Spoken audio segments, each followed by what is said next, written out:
This week's reading was on Loops of Perception, Sampling, Memory, and the Semantic Web by Paul D. Miller, aka DJ Spooky.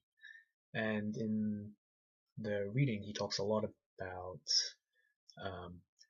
sampling, collective ownership, sound bites, the loops, and the World Wide Web, and search engines.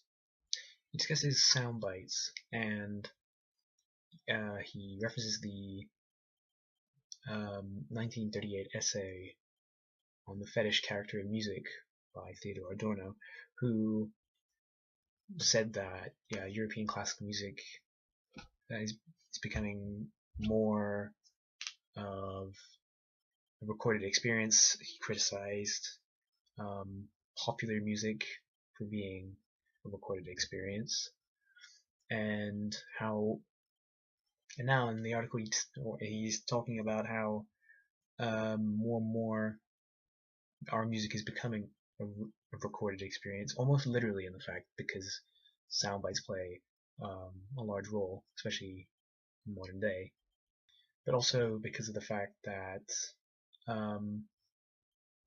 people weren't being exposed to music that they remember because there's so much content in it in such a short amount of time, hence becoming like a soundbite.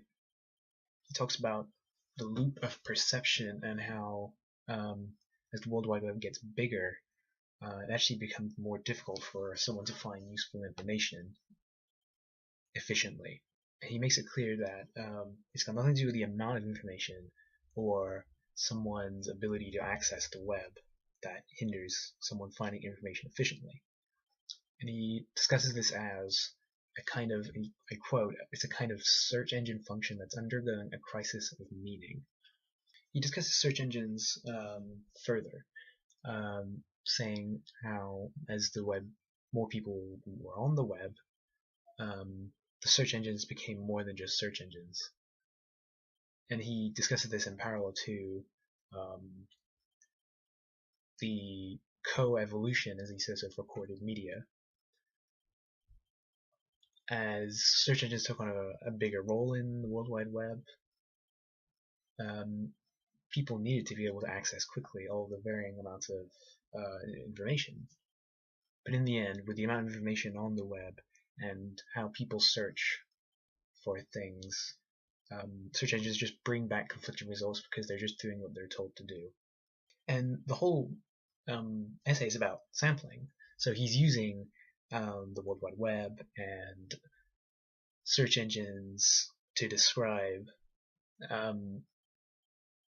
the way, as he says, DJs look for information. They look for it in similar ways. How all the information and all the resources that DJs use is in a similar shareware way that the web uses information, and also the way that culture moves around the web is always changing is in a similar way to cultural values in DJ culture moves around as well.